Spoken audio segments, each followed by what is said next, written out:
तो पंचकुला में दिल दहला देने वाला मामला सामने आया है। एक ही परिवार के 7 लोगों ने गाड़ी में आत्महत्या कर ली है और जहर खाकर के सभी ने जान दे दी है। बड़ी खबर आपको बता दें, आर्थिक तंगी की वजह से आत्महत्या की आशंका जताई जा रही है। सड़क किनारे खड़ी गाड़ी में मिली डेड बॉडी। देहरादून का ये पूरा का पूरा परिवार रहने वाला है और साथ ही साथ पुलिस को मौके से सुसाइड नोट भी मिला है।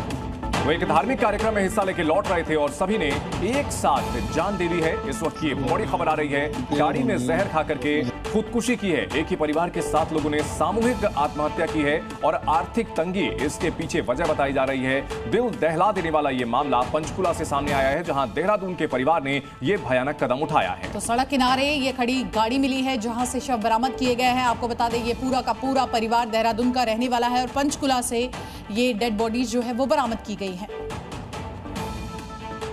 रात को नीचे खड़ा था मैं, भैया हमारे सैर कर रहे थे, तो उन्होंने क्या कहते हैं कहा भी गाड़ी के अंदर टावर लगे हुए शीशे के ऊपर और गाड़ी खड़ी है, उत्तराखंड नंबर है, बाहर की गाड़ी है। तो एक बार देखना मैं जाके देखा, उन्होंने भैया ने गाड़ी खोली, अंदर बंदे अंदर गाड़ी में लेटे हुए थे। तो अब लेटे हुए थे, उन्होंने कहा करे हम यहाँ बाबा के पास आए थे, हमें होटल नहीं मिला, हम गाड़ी में ही सो रहे हैं सारे। अब गाड़ी में इतनी स्मेल थी ना, मेरे को डाउट हुआ। मैंने चलो मैं कोई बात सो जाओ, मैंने कहा यहाँ से गाड़ी हटा लो, मार्केट में लगा लो, यहाँ मत लगाओ गाड़ी आप। कह रहे कोई बात नहीं, वहाँ जा रहे हैं हम। वो गाड़ी स्टार्ट कर दी थी उन्होंने। मैंने कहा भैया गाड़ी बंद करो, मेरे को शक हुआ द्वारा। पहले हमने गाड़ी बंद कर दी, फिर हम वापस आए द्वारा। मैं कहा भैया गाड़ी खोलो आप। उन्होंने गाड़ी खुलवाई, हमने गाड़ी खुलवा के देखा। मैंने उन बच्चे थे गाड़ी के अंदर, आगे एक बच्चा बैठा था, मैंने उसको हिलाया बच्चे को पूरा, बाजू से सीट से, वो बच्चा हिला नहीं। तो मैंने कहा जी दिक्कत है कोई। तो मैंने फ़ोन की टॉर्च जलाई, देखा सबने एक दूसरे के ऊपर उल्टी करी हुई थी। मैंने कहा भैया नीचे आ जाओ, मैंने कहा नीचे आ जाओ। मैंने उनको नीचे बुलाया, मैं कहा जी भैया कोई नहीं सो रहा बंदा। मैंने पीछे वाली गाड़ी खुल के देखी, मैं कोई नहीं सो रहा भैया। मैं कहा आप झूठ बोल रहे हो, नीचे आ जाओ। मैंने कहा क्या हुआ बता दो। फिर उनको हमने लाके अपने घर के आगे रैंप पे बिठाया उनको। तो कहते भी हमने सबने सुसाइड करी है, कि मैं भी बस 2 मिनट में मरने वाला हूँ कहते। उनको पानी पूनी पिलाया उनको हमने, इतने में वो ही मर गए। जब आपने यहाँ पर देखा कि हालत ख़राब है, तो तुरंत ही आपने जब एम्बुलेंस को बताया कि तब तक लोगों की मौत हो चुकी थी, कोई जिंदा था उसमें? नहीं, उसमें तो ऐसी हालत में थे नहीं कि वो जिंदा हों। वो एक ही बंदा जिंदा था, तो हमने उसको पीसीआर में लाद के उसको भेज दिया था। पर फिर भी अगर वो उस टाइम पे अगर उसको ले जाते, शायद कोई बच जाता बच्चा। बट वो ऐसी हालत में थे नहीं। बच्चे कितने थे उसके? बच्चे 3 थे उसमें। 3 बच्चे थे। क्या उम्र रही होगी बच्चों की? बड़े वाला शायद 12 साल का था, बाकी पीछे जो थे हमने पीछे खोल के देखा भी नहीं, आगे वाला देखा था, वो आगे पैरों में पड़ा था। बाकी बुजुर्ग भी थे? बाकी बुजुर्ग थे। अच्छा, तो मतलब लगभग सब लोग उस समय मर चुके थे, एक व्यक्ति जिंदा था। उसको हमने गाड़ी से उतारा, हमें लगा भी इसने खुद ही शायद मार दिया इनको सबको। तो हमने उसको उतारा गाड़ी से, जबरदस्ती उतर नीचे गाड़ी से। तो उसने बताया हमने सबने सुसाइड कर लिया।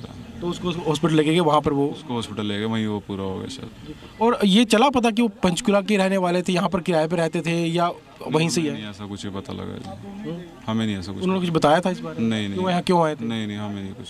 कह रहा वो बाबा आ रखा था यहाँ 5 सेक्टर ना कल, तो उसके हम प्रोग्राम में आए थे, तो होटल मिला नहीं। हम पहले जब स्टार्टिंग में हमने बात करी तब हमें कह रहा था बाबे के प्रोग्राम में आए थे, होटल मिला नहीं, हम रेस्ट कर रहे हैं, सो रहे हैं सारे। पर वो सोने की हालत में थे ही नहीं, वो सारे ऐसे पड़े जैसे मर गए हों।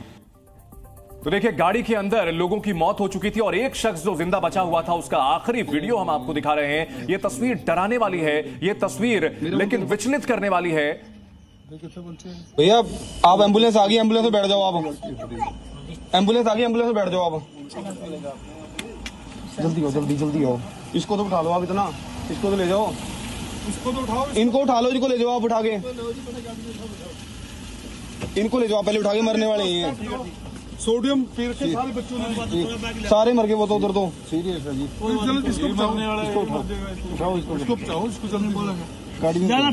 चल साहिल आ जा रहा, डैडी पकड़ना फोन। तो यहाँ पर आप देख सकते हैं किस तरह से ये मौत से पहले जो आखिरी वीडियो है वो हम आपको दिखा रहे हैं और इसके साथ साथ परिवार पर कौन दबाव बना रहा था, ये बड़ा सवाल खड़ा हो रहा है। कर्जा वापस करने की उम्मीद खत्म हो गई थी क्या इनकी? 7 लोगों का सुसाइड एक साथ और कार में शव मिले हैं। देहरादून का ये पूरा का पूरा परिवार था। पंचकुला में ये पूरा हादसा हुआ है। पूरे इलाके में आपको बता दें किस तरह से इस पूरी खबर के बाद यहाँ पर अफरा तफरी का माहौल है। 2 रिपोर्टर हमारे साथ हैं, रामानुज हमारे साथ जुड़ गए हैं और इसी के साथ साथ आपको बता दें हमारे 2 सहयोगी नजर आए। रामानुज, सबसे पहले आपसे यही जानना चाहेंगे कि अब पुलिस की जानकारी में क्या आगे सामने आया है, क्योंकि कहा जा रहा है कि यहां पर कर्जे की वजह से पूरे परिवार ने जान दे दी। देखिए, सबसे पहले दर्शकों को बड़ी खबर भी बताएंगे और अपडेट ये है कि राजधानी देहरादून के थाना कैंट क्षेत्र के कवलागढ़ इलाके का ये पूरा परिवार है जो रहता था। पुलिस की अभी तक की जो जांच हुई उसमें पता चला कि देहरादून का कैंट थाना क्षेत्र है।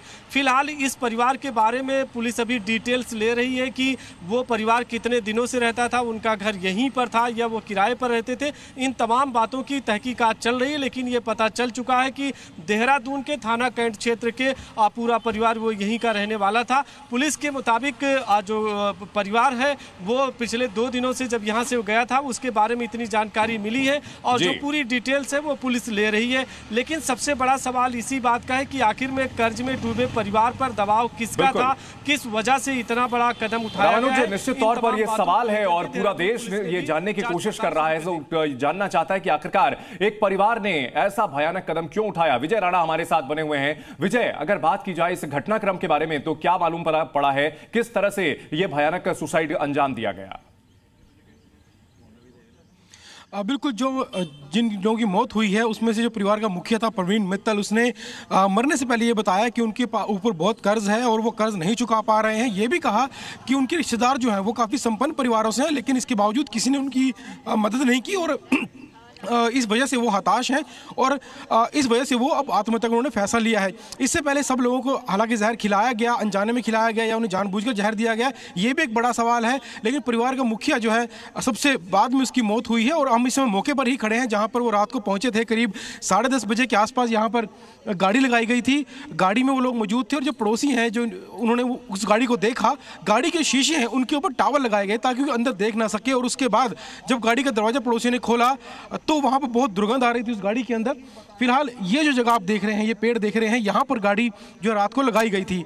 और जब पड़ोसी ने पूछा कि यहाँ पर क्यों आप यहाँ पर पहुँचे हैं, तो उन्होंने कहा कि वो यहाँ पर कथा सुनने के लिए आए थे पंचकुला से और होटल नहीं मिला तो गाड़ी में वो यहाँ पर रेस्ट करने के लिए पहुँचे हैं, बाकी लोग सो रहे हैं। लेकिन जब गाड़ी का दरवाज़ा खोलकर देखा गया तो आगे की सीट पर एक बच्चा जो है उसकी मौत हो चुकी थी और पीछे की सीट पर कई लोग बैठे थे, उनकी भी मौत हो चुकी थी और उल्टियाँ की हुई थी और गाड़ी में से काफ़ी दुर्गंध आ रही थी।